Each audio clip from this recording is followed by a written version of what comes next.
the DJI Action 5, the best camera for vlogging and most importantly, outdoor YouTube. Now today I'm going to run through the pros and the cons of this camera and why I feel if you're an outdoor YouTuber, you need this. I've had a few comments recently actually talking about my camera, so I thought I'd best do a video on it.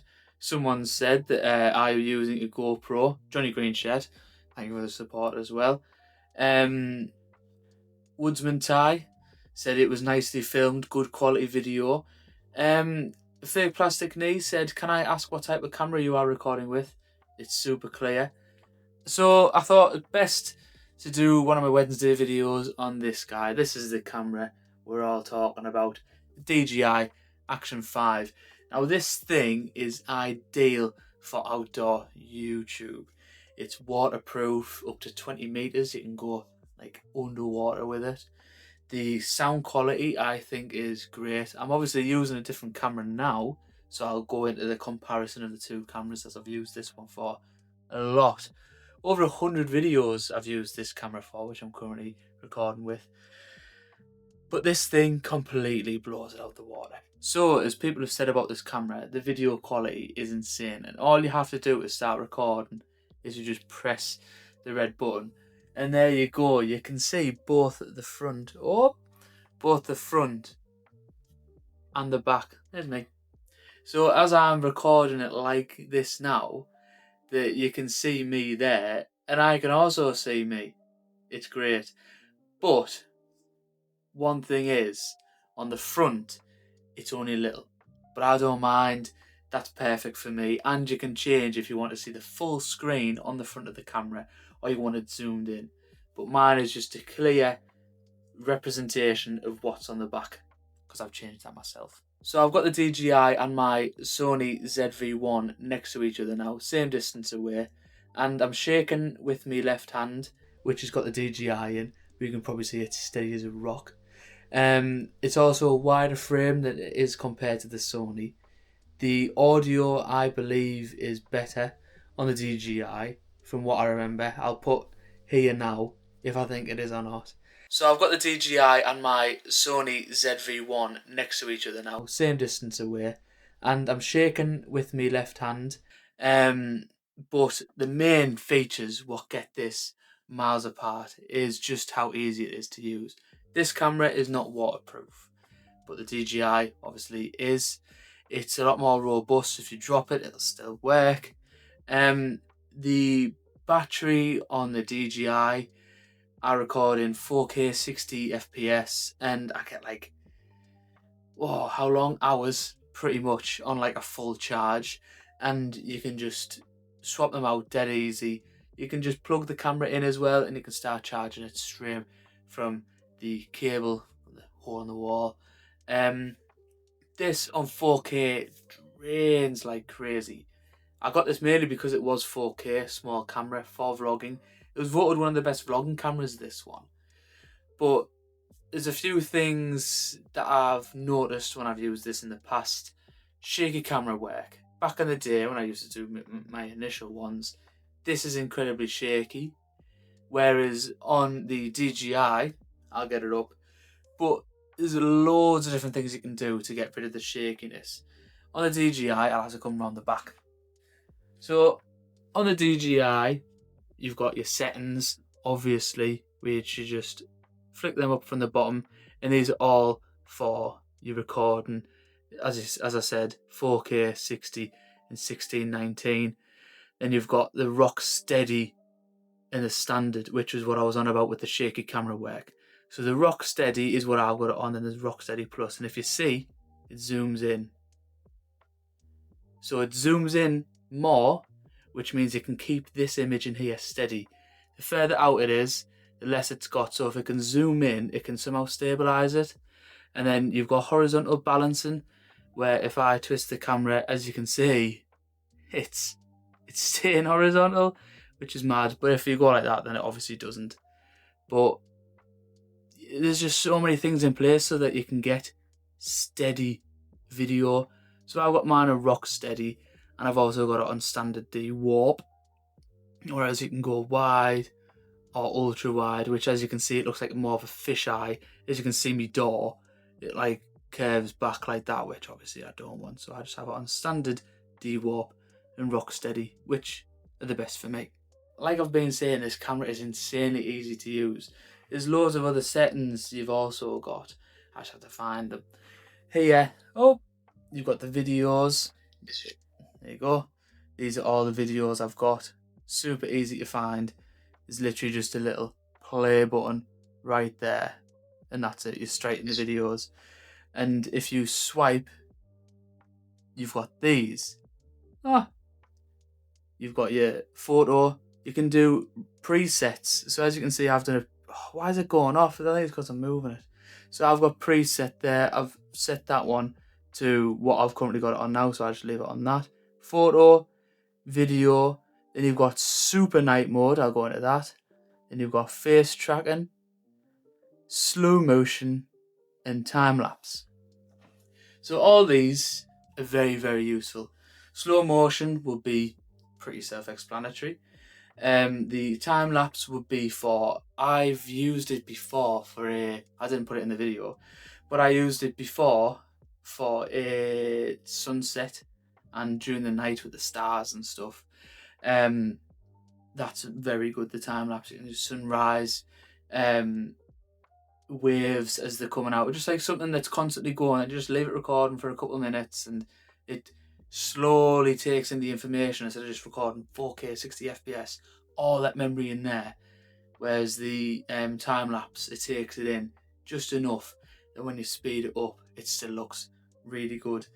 The photos, obviously photo, video, all your settings in there. Super night is, it changes the FPS to 30 and it just allows more brightness in here.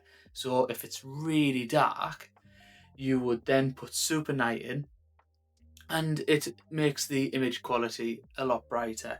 If you don't have cameras, lights even. I've got lights, so I don't tend to use it due to the image quality.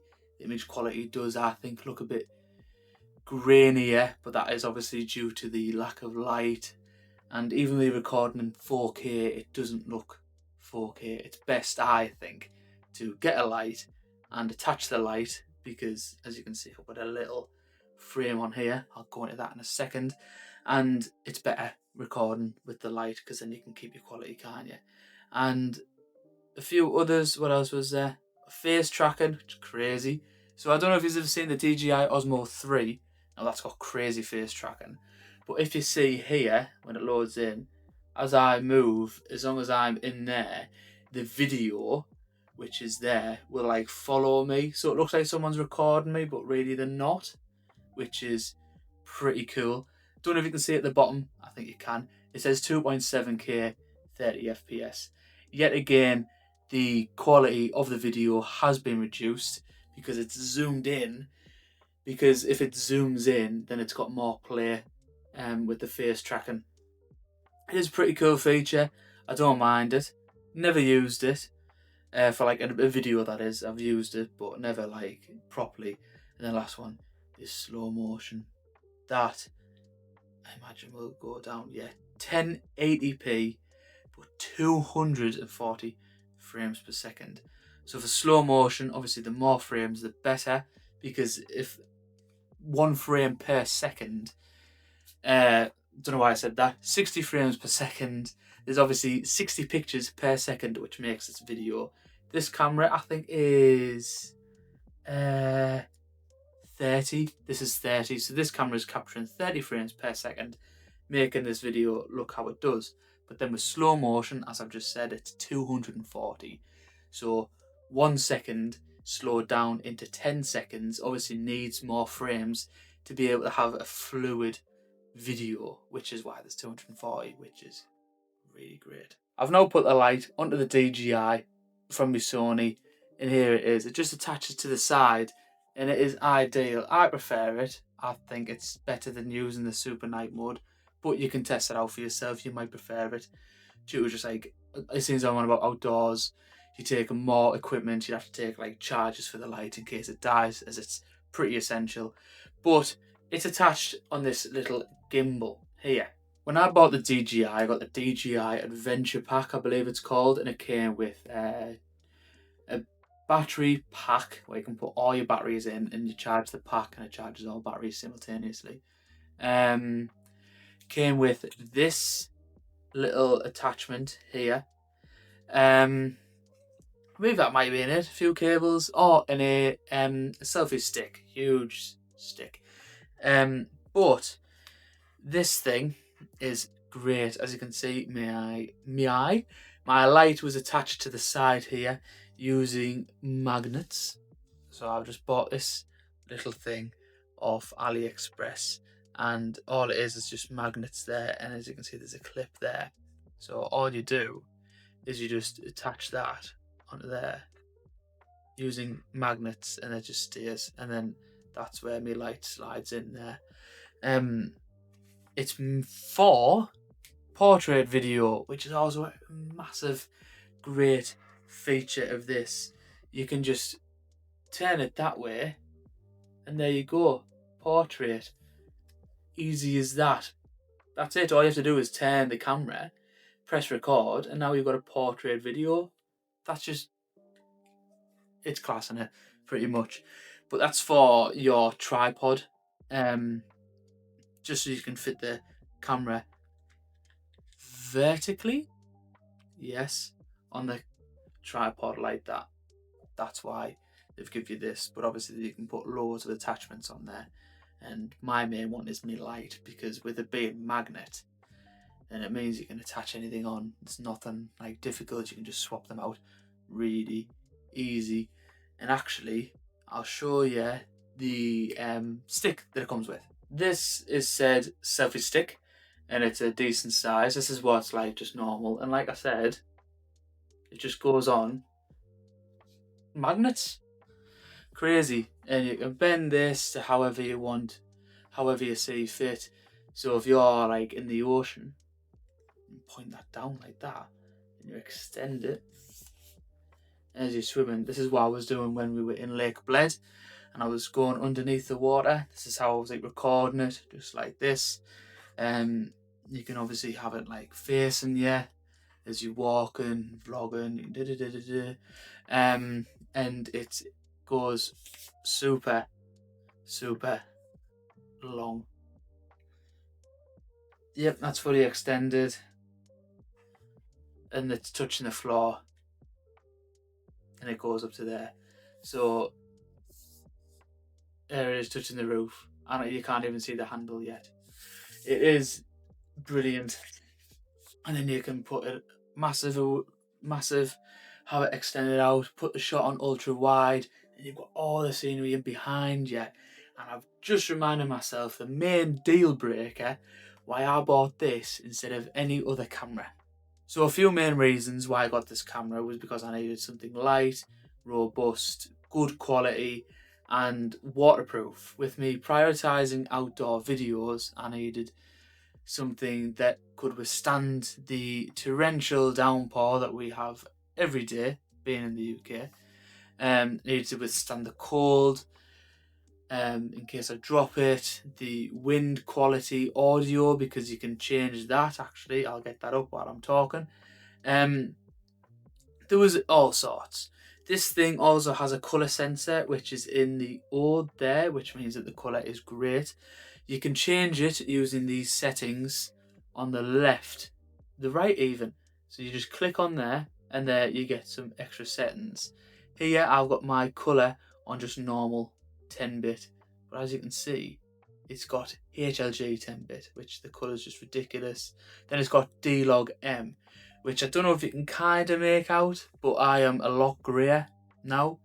This is better for your editing, and you can do your colour grading on here. It's way better for that. You've got more play with the colours being a lot dimmer and a lot less bright and saturated, because you can put filters on, you can change the reds, the greens, the yellows and everything, and it's easier for editing. But I just have it on, oh yeah, you can see the colour, yeah. That's 10-bit, but I just have it on normal. Oh, I have it on normal 10-bit. Yeah, normal 10-bit, or you can do HLG 10-bit, which there's a bit of a difference in there, but I just prefer the normal. Keep it simple. Video quality is still amazing, so I'm happy. As you're seeing though, there's more there. Not Now, I do know bits about recording and video, but not amazing amounts. There's white balance, there's exposure. Both are just on automatic for me. And then down here, what does that say? We've got scenario. Okay, so you can say what the scenario is. Mine's just on daily, but you can have like sport, which it tells you in the top right corner, which you won't be able to read. Suitable for physical activities such as cycling, running, etc. to remove motion blur. I'm not doing anything fast paced as of yet. So I've just got a daily, which is suitable for scenarios without too many movements, such as walking or vlogging, to meet varied light conditions. So I've just got it on that.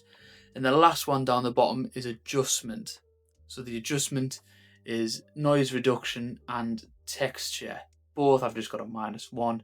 The higher you have them, it means the higher the texture, the higher the noise in the image. So I've just kept it on -1.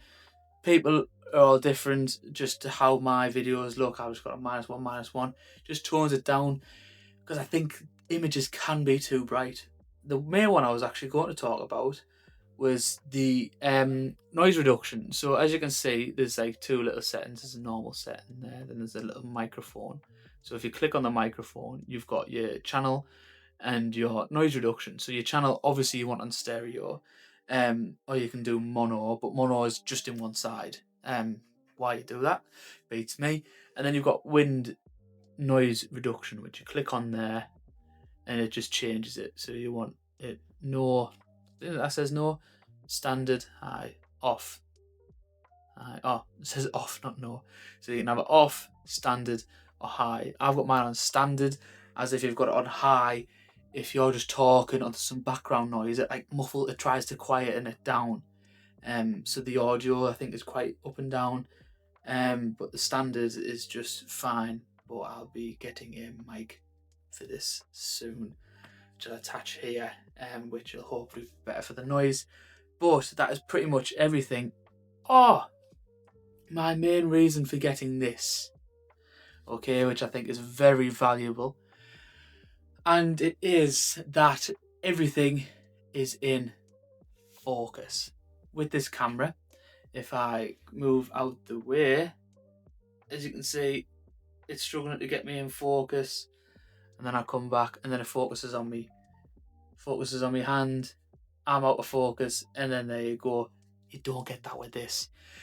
If I was in the foreground of something and I wanted to record the whole back with this camera, it would primarily focus on me and blur everything out. This camera has everything in focus. For me, with me outdoors stuff, walking and trying to get the good shots of the scenery, that is crucial. That was the main one. I was going to get this or an Osmo 3. Osmo 3 for these videos. I could like just set it up and I could walk about and it would look class. But it focuses on you. So if I was walking with the Osmo 3, I'm in focus, the background is but isn't. But with this thing, it gets everything in focus, which is like insane. And that was the main reason why I was like, yeah, I'll get that, because I need everything in focus. So there it is. There's my very extensive video on why I think every outdoor YouTuber needs the DJI Action 5 and why I believe it's the best one. Obviously there's GoPros, there's Insta360s, there's absolutely loads of different action cameras, which I could go into why I chose this and compare them all, but there's a lot better people out there for that than me. But I think the DJI Action 5 is the best camera.